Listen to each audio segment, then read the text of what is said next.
안녕하세요. 테크펄스랩입니다.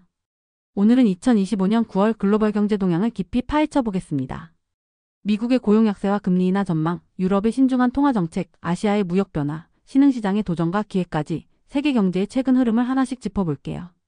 지금부터 시작하겠습니다. 첫 번째, 미국 경제 고용 약세와 금리 인하 전망에 관한 내용입니다. 미국 경제는 중요한 전환점에 서 있습니다. 노동통계국이 2025년 3월까지의 고용 증가 수치를 91만 1천 명, 즉 연간 성장률 0.6% 하향 조정하며 예상보다 훨씬 약한 고용 시장을 드러냈습니다. 8월 소비자물 가지수 CPI 핵심 인플레이션은 식품과 에너지를 제외하고 0.3% 상승했으며 이는 2023년 5월 이후 가장 큰 월간 상승폭으로 신차, 중고차, 의류, 가전제품 가격 상승이 주요 원인입니다. 일부 전문가는 트럼프 대통령의 관세 정책이 이 인플레이션에 영향을 미쳤다고 분석합니다.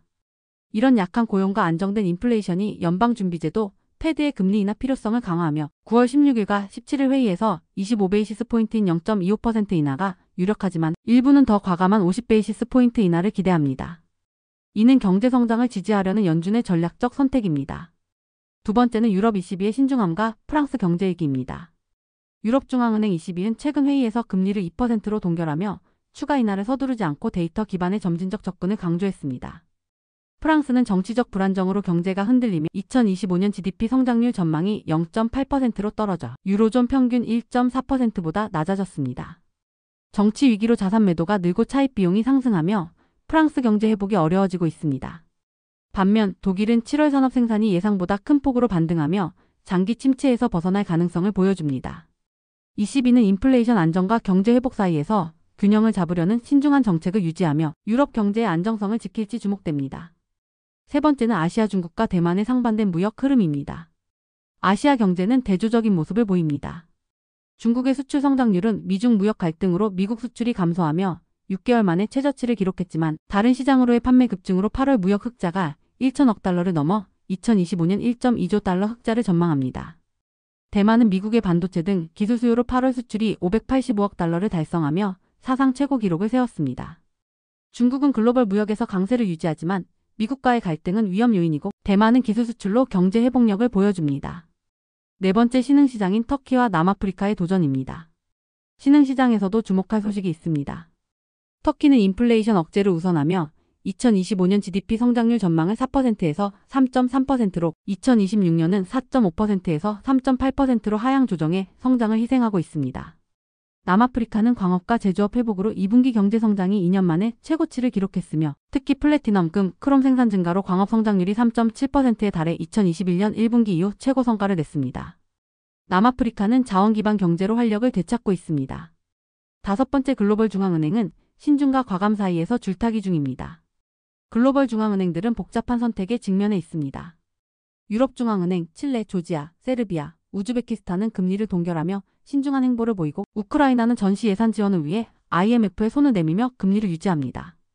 반면 터키, 페루, 러시아는 예상보다 큰 금리 인하로 경제 성장을 자극하려 합니다. 관세와 인플레이션 불확실성 속에서 각국 중앙은행은 인플레이션과 성장 사이의 균형을 찾고 있으며 연준의 금리 인하와 달리 ECB 등은 추가 인하를 망설이고 있습니다. 여섯 번째, 미국 노동통계국 리더십이 공백의 위기에 있습니다. 미국 노동통계국 BLS는 심각한 리더십 위기를 겪고 있습니다. 고위직 3분의 1이 공석이고 커미셔너 직책은 임시 충원됐지만 고용통계와 지역운영 담당 주요 직책이 비어 있습니다. 이는 고용과 인플레이션 데이터의 신뢰도를 떨어뜨릴 수 있으며 연준의 금리 결정에 필수적인 정확한 데이터 제공에 차질을 줄 가능성이 큽니다. 데이터 신뢰성이 흔들리면 경제 정책에도 위험이 따릅니다. 일곱 번째, 미국 서브프라임 대출 금융 리스크 확대입니다. 미국에서 서브프라임 자동차 대출이 급증하며 금융 리스크가 커지고 있습니다. 저소득층과 서류 미비 이민자를 대상으로 한 트라이컬러 홀딩스가 파산 신청을 했고 사기 혐의로 조사가 진행 중이며 주요 금융기관에 손실을 안겼습니다. 경제 냉각과 트럼프 대통령의 관세 정책은 저소득층뿐 아니라 고소득층의 재정 부담을 키우고 이는 금융 시스템 전체 리스크를 확대하는 신호입니다. 여덟 번째, 러시아와 관세 갈등입니다. 지정학적 긴장은 경제에 큰 영향을 미칩니다. 트럼프 대통령은 러시아의 우크라이나 전쟁을 압박하기 위해 중국과 인도에 100% 관세를 제한했으며 특히 인도의 러시아산 원유 수입이 4주 평균 기준 급증했습니다. 이는 글로벌 무역과 에너지 가격에 새로운 압력을 가하며 관세 정책이 인플레이션과 무역 흐름을 뒤흔들 가능성을 키우고 지정학적 갈등은 세계 경제의 불확실성을 더욱 부추깁니다. 현 상황을 보면 2025년 9월 세계 경제는 변화의 소용돌이에 있습니다. 미국의 금리 인하와 고용 약세, 유럽의 신중한 정책, 아시아의 무역 역동성, 신흥시장의 도전과 기회, 그리고 지정학적 긴장이 경제를 더욱 복잡하게 만듭니다. 여러분은 이번 소식을 어떻게 보셨나요? 세계 경제의 다음 행보가 궁금하지 않으신가요? 이 영상이 도움이 되셨다면 구독과 좋아요 부탁드리며 다음에 좀 더 유익한 영상에서 또 뵙겠습니다.